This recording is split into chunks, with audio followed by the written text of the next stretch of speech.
Hello ವೀಕ್ಷಕರೇ, welcome to my YouTube channel. ಇನ್ನೂ ಯಾರು ನನ್ನ ಚಾನಲ್ನ ಸಬ್ಸ್ಕ್ರೈಬ್ ಮಾಡಿಲ್ಲ, ಪ್ಲೀಸ್ ಸಬ್ಸ್ಕ್ರೈಬ್ ಮಾಡಿಕೊಂಡು ವಿಡಿಯೋ ನೋಡಿ.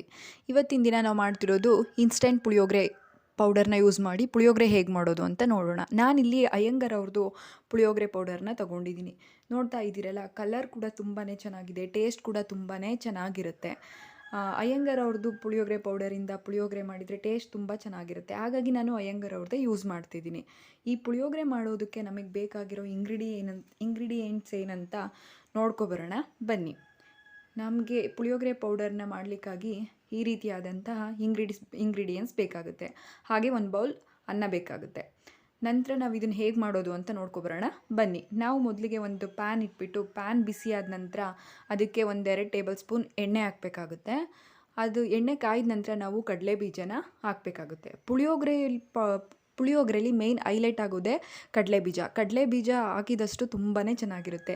ನಿಮಗೆ ಜಾಸ್ತಿ ಬೇಕು ಅಂದರೆ ಜಾಸ್ತಿ ಹಾಕಿ, ಇಲ್ಲ ಅಂದರೆ ಕಡಿಮೆ ಯೂಸ್ ಮಾಡಿ. ನಾನಿಲ್ಲಿ ಇಬ್ಬರಿಗೆ ಮಾಡ್ತಿರೋದ್ರಿಂದ ಇಷ್ಟ ಹಾಕಿದ್ದೀನಿ.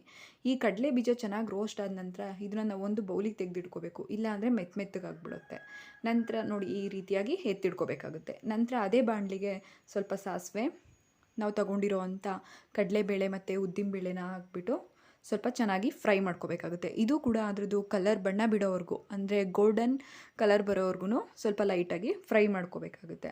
ಹಸಿ ಇದ್ದರೆ ಚೆನ್ನಾಗಿರಲ್ಲ ಪುಳಿಯೋಗರೆಯಲ್ಲಿ, ಎಲ್ಲದೂ ಕೂಡ ಈ ಥರ ಕ್ರಿಸ್ಪಿಯಾಗಿ ಬೇಯಬೇಕಾಗುತ್ತೆ. ನಂತರ ನಾನು ಇದಕ್ಕೆ ಒಂದು ಅರ್ಧ ಬೆಳ್ಳುಳ್ಳಿ ಗಡ್ಡೆನ ಕ್ರಷ್ ಮಾಡಿಟ್ಕೊಂಡಿದ್ದೆ, ಅದನ್ನು ಹಾಕ್ತಾಯಿದ್ದೀನಿ.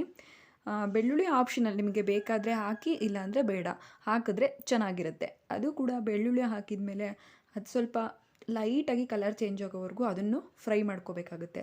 ಲೈಟಾಗಿ ಅದು ಕಲರ್ ಚೇಂಜ್ ಆದ ನಂತರ ನಾವು ತಗೊಂಡಿದ್ದಂಥ ಕೆಂಪು ಮೆಣಸಿನ್ಕಾಯಿ ಮತ್ತು ಕರಿಬೇವಿನ ಸೊಪ್ಪನ್ನ ಹಾಕಿ ಮಿಕ್ಸ್ ಮಾಡಬೇಕಾಗುತ್ತೆ.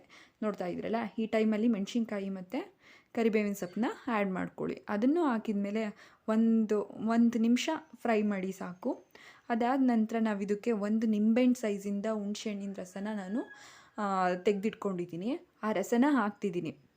ರಸನ ತಳ್ಳಗೆ ಮಾಡ್ಕೋಬೇಡಿ, ಸ್ವಲ್ಪ ಗಟ್ಟಿಯಾಗೆ ಮಾಡ್ಕೊಳ್ಳಿ. ಏಕೆಂದರೆ ಇಲ್ಲಿ ಅದು ಗಟ್ಟಿಯಾಗೋಕ್ಕೆ ಟೈಮ್ ಹಿಡಿಯುತ್ತೆ. ಅದಕ್ಕೆ ಜಲ್ಲಿ ಟೈಪಲ್ಲೇ ಸ್ವಲ್ಪ ತೊಗೋಬೇಡಿ, ಆವಾಗ ಬೇಗ ಗಟ್ಟಿಯಾಗುತ್ತೆ. ಅದಾದ ನಂತರ ನಾವು ಇದಕ್ಕೆ ಬೆಲ್ಲ ಆ್ಯಡ್ ಮಾಡಬೇಕಾಗುತ್ತೆ. ಹುಣಸೆಹಣ್ಣು ಜಾಸ್ತಿ ಉಳಿದರೆ ಸ್ವಲ್ಪ ಜಾಸ್ತಿ ಹಾಕಿ, ಇಲ್ಲಾಂದರೆ ಸ್ವಲ್ಪ ಹಾಕಿ. ಬೆಲ್ಲ ಹಾಕಿದಷ್ಟು ಚೆನ್ನಾಗಿರುತ್ತೆ. ನಂತರ ನಾವು ತಗೊಂಡಿರೋ ಅಂಥ ಅಯ್ಯಂಗಾರ್ ಅವ್ರದ್ದು ಪುಳಿಯೋಗರೆ ಪೌಡರ್ನ ಹಾಕಿ ಮಿಕ್ಸ್ ಮಾಡೋಣ. ಪುಳಿಯೋಗರೆ ಪೌಡ್ರ್ ಹಾಕಿದಾಗ ಫ್ಲೇಮ್ನ ಐಯಲ್ಲಿ ಇಟ್ಟಿರಬೇಡಿ, ಲೋ ಫ್ಲೇಮಲ್ಲಿ ಇಟ್ಕೊಂಡು ಸ್ವಲ್ಪ 1 ನಿಮಿಷ ಫ್ರೈ ಮಾಡಿದರೆ ಸಾಕು. ನಂತರ ಅದಕ್ಕೆ ನಮ್ಗೆ ರುಚಿಗೆ ಎಷ್ಟು ಬೇಕಷ್ಟು ಉಪ್ಪು ಹಾಕಿ ಮಿಕ್ಸ್ ಮಾಡೋಣ. ನಂತರ ನಾವು ಲಾಸ್ಟಲ್ಲಿ ಎತ್ತಿಟ್ಕೊಂಡಿರ್ತೀವಲ್ಲ ಕಡಲೆ ಬೀಜ, ಅದನ್ನು ಹಾಕಿ ನಾವು ಈ ರೀತಿಯಾಗಿ ಮಿಕ್ಸ್ ಮಾಡಬೇಕಾಗುತ್ತೆ.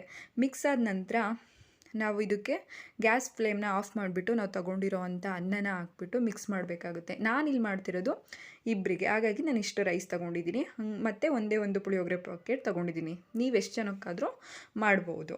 ಈ ರೀತಿಯಾಗಿ ಮಿಕ್ಸ್ ಮಾಡಿ ಅದಾದ ನಂತರ ಟೇಸ್ಟ್ ಉಪ್ಪು ಸರಿಯಾಗಿದೆಯಾ ಅಂತ ನೋಡ್ಕೊಳ್ಳಿ. ನೋಡ್ತಿದ್ದೀರಲ್ಲ ಎಷ್ಟು ಈಸಿಯಾಗಿ ಪುಳಿಯೋಗರೆನ ಮಾಡ್ಬೋದು, ಇನ್ಸ್ಟೆಂಟ್ ಪುಳಿಯೋಗರೆನ ಯೂಸ್ ಮಾಡಿ ಅಂತ.